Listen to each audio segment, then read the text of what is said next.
The first jump, the stars above Earth, were quiet dot in a hidden base deep in the Nevada desert. A group of humans stood around a control room, watching a large screen. On that screen was a single ship Nomad 1, floating far above the planet, waiting. Inside, the ship, Commander Elias Grant, sat in the pilot chair. His hands were steady, but his heart beat like a drum. This was history. No species had ever made a jump this far. Not even the most advanced aliens. Nomad 1, this is Control. A voice came through. Are you ready to begin the test? Elias smiled, just a little. Ready, starting countdown now. The crew in the control room held their breath. 10 seconds to jump. All over the world, the project was kept secret. Even most world leaders didn't know. A technology was too dangerous to share before it was tested. It wasn't like alien FTL. It didn't bend space. It didn't use wormholes. It tore space apart. Then it stitched it back together. Humans called it the slip core drive. 5 seconds. Elias looked at the stars. He knew this might kill him. But if it worked, humans would leap ahead of every alien race in the galaxy. 3, 2, 1. The ship vanished. No explosion. No flash of light. Just gone. Everyone in the control room stared at the screen. Silence. Where? Is he? Someone asked. Tracking systems are searching. The room was tense. Then another voice shouted, Got him! He's back! Cheers broke out. What? Where? The screen changed. Nomad 1 was floating near a distant red star. The label read, Delta Cygnus. It was 300 light-years away. And yet, only 2 minutes had passed. At the edge of the galaxy. In a cold, dark chamber, dozens of alien leaders sat in silence. This was the Galactic Council, home to the wisest, oldest, and most powerful species in known space. A siren echoed across the chamber. A tall creature with silver skin stood. Emergency alert, it said.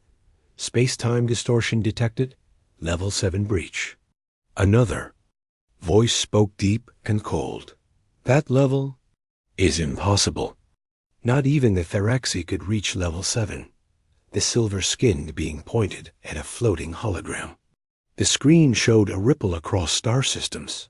This came from Sector 325. From a backwater planet, humans. Gasps filled the room. Some laughed in disbelief. Humans? They still burn fuel and play with rockets. Are you sure it wasn't a mistake? But then, a third alien short, hunched, with glowing red eyes, spoke up. No mistake. The signal is clear. They broke the veil of light and pierced space itself. Now, the council went silent. They all understood what it meant. Humans had created a drive that didn't follow the laws of the galaxy. A drive that tore through the universe like a blade through cloth. If this was true, humans had become something dangerous, not something unpredictable. Back on Earth, Elias stepped out of the ship. He looked pale, but alive. Scientists rushed to greet him. You made the jump, one said. Elias nodded slowly. Felt like falling through darkness. I saw things. Colors that don't exist. What do you mean? Elias looked at the sky. I think space was watching me. The room went. Quiet. Far above them, satellites picked up something strange. A foreign object, orbiting the moon. Stealth mode. No signal. Unregistered. Uninvited. In the Galactic Council. The vote began. Do we approach the humans peacefully? One asked. No. They must not be allowed to continue, another replied. If they build more of these drives, the fabric of space could collapse. The leader raised a hand. It is decided. Send a warning, and a watcher. If they ignore it. He looked at the others. We stop them. Permanently. To the humans, it was just a test. To the galaxy, it was a threat. But no one, human or alien, could stop What had already begun? The first jump had been made, and space would never be the same again. Asterisk. The council's fear. The council chamber was silent. No one moved.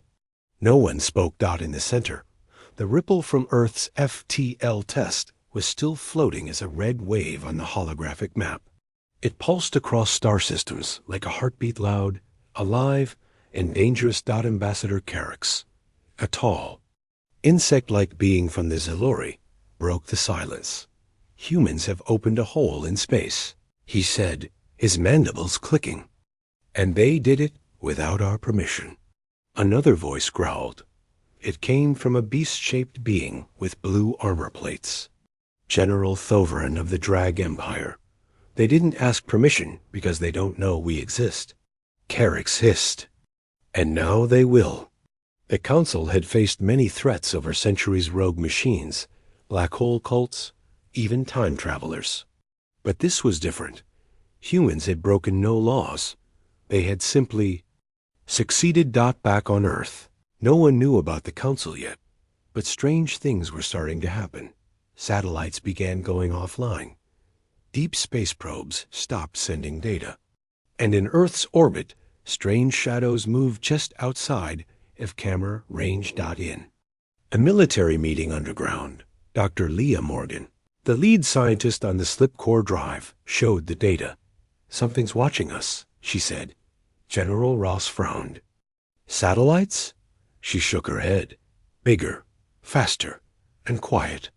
They're not from Earth. No, sir. Then, who the hell are they? On the planet of Varnix 9, the council met again, this time in secret. Only the Core 12 were present, the leaders of the galaxy's 12 most powerful species. They watched the human test in slow motion. The data showed what frightened them the most. The fabric of space didn't resist the human drive.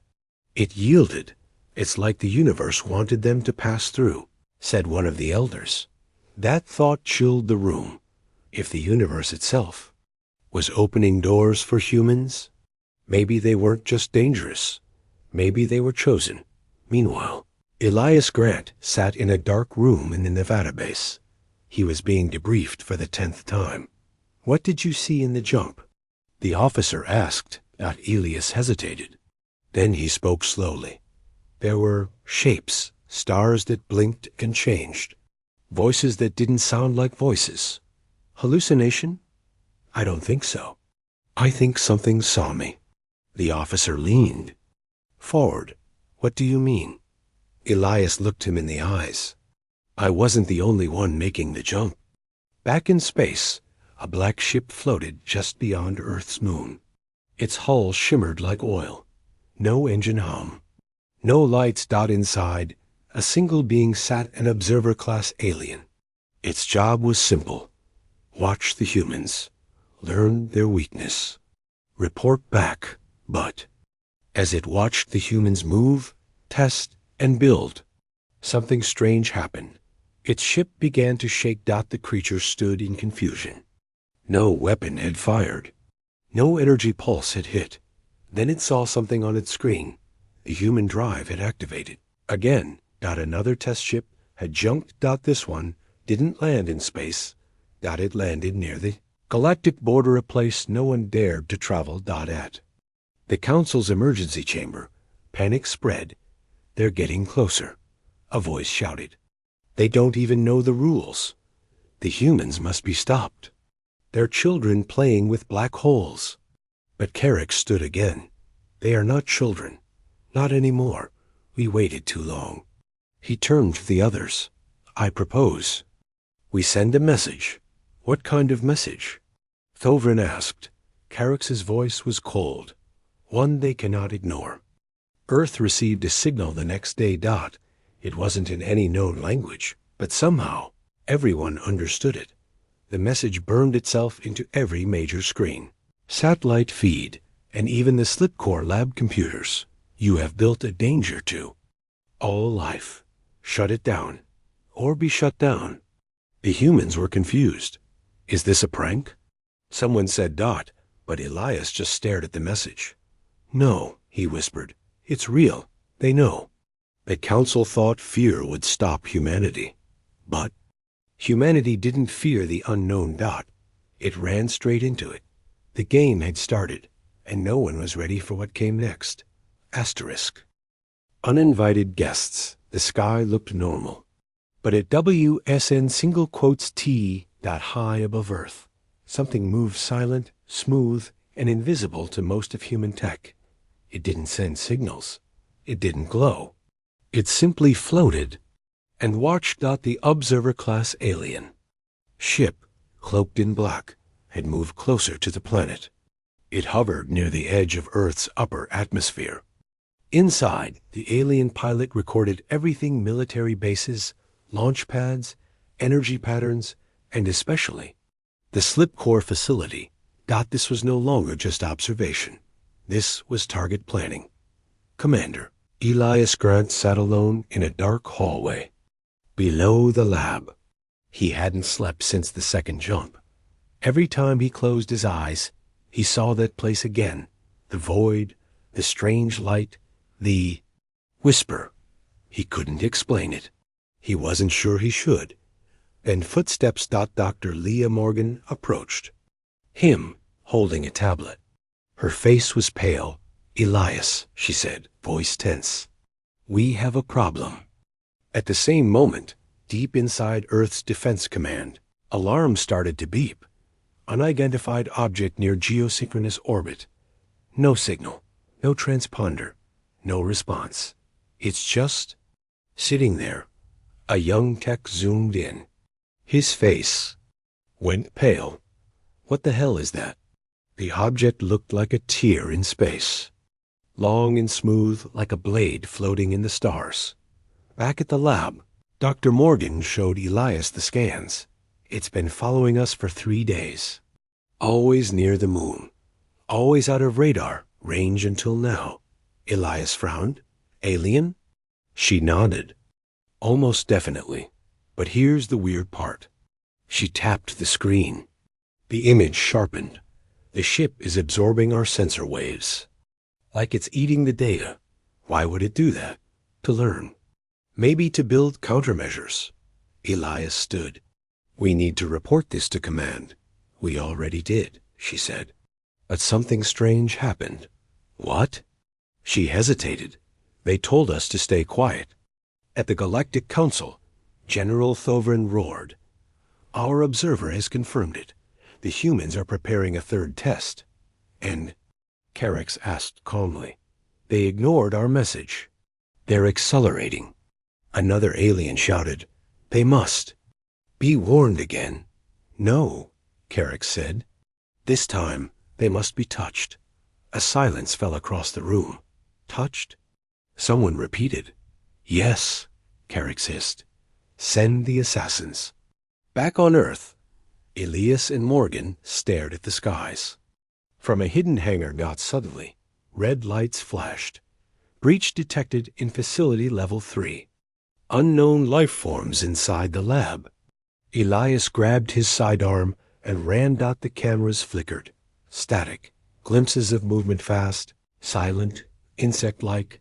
The first human guards were found with no wounds, just eyes wide open, frozen in terror. Aliens had entered the lab. They didn't come to talk. They came to destroy the slipcore drive. Elias reached the lab doors. Smoke, sparks, dead silence. He raised his weapon and entered. He wasn't ready for what he saw. 3 tall figures stood over the main console. Their bodies shimmered like liquid metal. They had no faces, just glowing lines where eyes should be. One of them looked straight at him. "You should not have opened the door," it said. Then it moved. The fight was brutal. Elias dodged the first. Strike, fired, missed. The second assassin leapt across the room, blades flashing from its arms. But Elias rolled and grabbed a power conduit, jamming it into the creature's side. Electricity sparked. The alien screeched, fell. The other 2 turned toward him, but suddenly boomed. An explosion rocked the lab. Backup had arrived. Earth's new combat drones. designed to react in milliseconds. The last 2 aliens were taken down, but the damage was done. Later, in the ruins of the lab, Morgan looked at Elias. They didn't come to spy this time. No, Elias said, they came to kill the future. Morgan looked at what was left of the drive. We'll rebuild, she whispered. Elias nodded. We have to. Because now they knew the truth. The aliens were afraid, and fear was the first step toward war. Asterisk the warning, the lab still smelled like smoke. Broken metal, cracked floors, and deep scorch marks covered the test chamber. The slip core drive was gone, destroyed in the alien attack, but the humans weren't. BEATE and Dr. Morgan stood over the wreckage with a new fire in her eyes. We build another, she said. Commander Ias shook his head. No, we build 2. Far above Earth, in the black depths of space, a council ship waited. It was unlike anything humans had seen, shaped like a spiral, alive with glowing veins and breathing as if it were a creature. Inside, a message was being crafted, not with words, but with pressure.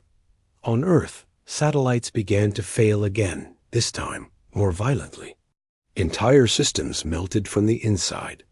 Power grids shorted out across Asia. Digital networks screamed, and then it happened. All screens went black. Every phone, every computer, and a single line of glowing text appeared everywhere, all at once. Final warning. Shut down the drive or your planet will burn. And beneath it, a live image. A Council warfleet stationed just outside Earth's solar system. The world went into panic. News spread in minutes. People screamed in the streets. Governments denied it was real at first. Then the second message came. This time in perfect English, spoken with a voice that sounded like thunder underwater. You have created a wound in space. You are not ready. One more jump, and we end you. Inside the Nevada base, Earth's top minds met in secret. Some wanted to surrender, but others wanted answers. Elias banged the table. We didn't build a weapon. We built a door. Dr. Morgan nodded. They're scared because they don't understand it, or maybe they understand it too well. The president of the World Science Union asked softly, what if they're right? What if the next jump breaks something? Morgan stared at her. Then we find out. Meanwhile, in a hidden desert hangar, a second ship waited in darkness. Nomad 2. Faster, smarter, unregistered. Its pilot was already inside, suited up. Systems online. Lieutenant Mara Voss, Earth's top test pilot. Cool, calm, and unafraid. Looked at the stars above on the screen. They say we shouldn't jump, she whispered. So I guess we have to. In the council chamber, alarms began to sound. Unauthorized jump signature. What? Where? They stared at the screen. Earth. Nomad 2 had launched. The slip core drive spun up again, this time with new stabilizers, new shielding, and new code. The ship shimmered and vanished. Not forward, not sideways, upward. Nomad 2 didn't reappear. Near a star. It appeared above the galactic border, where no ship had ever returned from. A place the aliens called the Still Zone. No stars moved here. No time passed here. And something was waiting. Inside the strange darkness, Mara's ship began to shake. Lights flickered. She saw things outside the window, massive shapes. Towers of light. Ships made of silence. A signal entered her mind, not from the council, but from something else. Older, deeper, watching. You are not like them. It said, you are faster. You are ours now. Then light, Nomad 2 reappeared above Earth, completely unharmed. But Mara Voss was different. Her voice was calm. Too calm. And when they pulled her from the ship, she whispered just 3 words. They're not gods. At that moment, all council screens shut down, A third message appeared this. Time from Earth. This is not your galaxy anymore. Beyond the edge, the stars had never looked so still.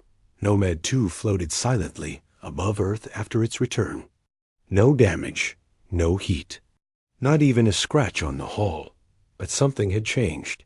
Lieutenant Mara Voss stood inside the medical bay, surrounded by doctors. They scanned her brain, her blood, her suit. Everything read normal. Except one thing. Her eyes glowed faintly blue. Commander Elias Grant stood across from her, watching carefully. You were gone for 15 minutes, he said. Mara tilted her head. To you, he frowned. What do you mean? I was gone for days, she replied softly. Maybe longer. What did you see? She looked past him, as if remembering something far away. A place beyond stars. A place the Council fears. In the Galactic Council chamber, chaos had broken out. Reports flooded in from every corner of the galaxy. Navigation systems were failing near certain star clusters. Time itself was behaving strangely on some border worlds. Ancient ruins once silent were starting to glow again, all after the human jump. What have they awakened? One elder whispered. Back on Earth. Dr. Leah Morgan reviewed Mara's flight data. It didn't make sense. The ship had passed through 12 folds of space in one jump. Even the most advanced Council ships could barely handle 3. She paused when she saw the final energy spike. It didn't come from the ship. It came from the other side. Something had sent power back through the slipcore tunnel. But what? Mara finally spoke to the Human Leadership Council. She stood calmly, wearing her black flight suit, her voice steady. There's something out there, she said. Not Council, not hostile. Then what is it? Asked the President. She closed her eyes.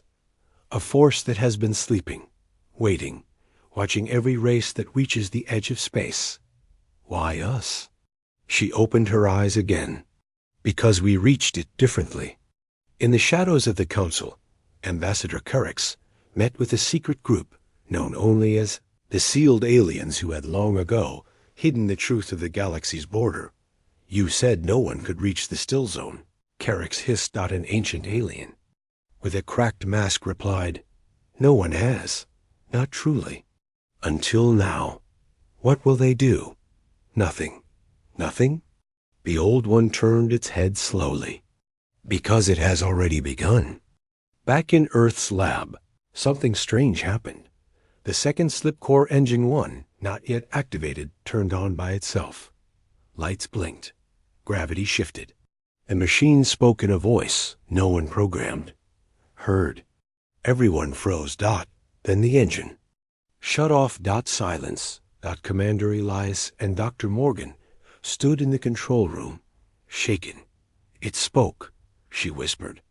The drive spoke. Elias didn't respond right away. He looked at Mara, standing calmly in the corner. Mara, he said, what do you really think happened out there? She answered without blinking. We didn't make the jump alone.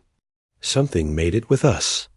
In deep space, near the still zone, strange things began to stir. Council scouts vanished at an abandoned Dyson ring, lit up for the first time in 1,000,000 years. On the edge of known space, a derelict planet whispered a signal in ancient binary. Welcome, new bearers. Earth wasn't just a planet anymore. It was a spark. And the galaxy was the fuel. Asterisk, the new law of the stars were no longer silent. Across the galaxy, strange signals echoed in deep space. Dead systems blinked with sudden light. Forgotten satellites powered on. Ancient machines spoke one word in hundreds of languages. Humanity. The Council called it a glitch, but they knew better. Inside Earth's hidden command chamber, alarms lit up red. Multiple warp signatures detected. Inbound Council ships 72 in total. The fleet had arrived. Massive war cruisers. Bioorganic ships. Cloaked assassins. All headed straight for Earth. In orbit. Nomad 1 and Nomad 2 waited, fully armed. Their slip core engines now pulsed with new energy power drawn from whatever Mara had brought back. Earth's defense net shimmered. Satellites spun to life. And at the heart of it all stood Commander Elias Grant and Lieutenant Mara Voss. "Is it?" Elias said. Mara nodded. "The galaxy wants to stop us." "Then let them try." On the Council's flagship, Ambassador Carrix stared at the blue planet with cold anger. They were warned. Behind him, his captain said, "Should we strike?" "Yes," Carrix hissed. "No more threats. No more messages." He raised his clawed hand. "Burn them." But before the order could be given, something strange happened. The fleet's communication screens froze. One by one, every ship's system was overridden. A single transmission appeared in their native languages. "You do not command the future. You only delay it. This is humanity's turn." And then a voice. Not human. Not alien. Something. Older. "They carry what you rejected. They open what you feared. They are no longer small." On Earth, Dr. Morgan stared at the data flooding her screens. The slip core drive had connected to every ship in the fleet, all at once. Not with weapons. But with knowledge. It was showing them truth. The truth of what lay beyond the edge of the galaxy. The truth the Council had hidden. The truth that terrified them. More than war, the universe wanted someone new, and it had chosen humans. One by one, Council ships turned away. Some shut down completely. Some vanished without a trace. Others knelt in orbit. Yes, knelt. Their ships lowered like bows, their lights dimming in silence. Carrick stood on his bridge, shaking with fury. "We must finish this." But his crew did not respond, because even they had seen it. Even they had heard the new law. Not spoken by humans, but written in the stars, through machines, time, and space. The future belongs to the bold. Let the timid watch. Back on Earth, Elias stepped outside the base. He looked up at the sky. No longer a sea of danger. Now, a road. Beside him, Mara spoke quietly. "They tried to stop us, but they forgot what we are." Elias smiled. "We're human." And above them, for the first time in history, the stars blinked back. Asterisk.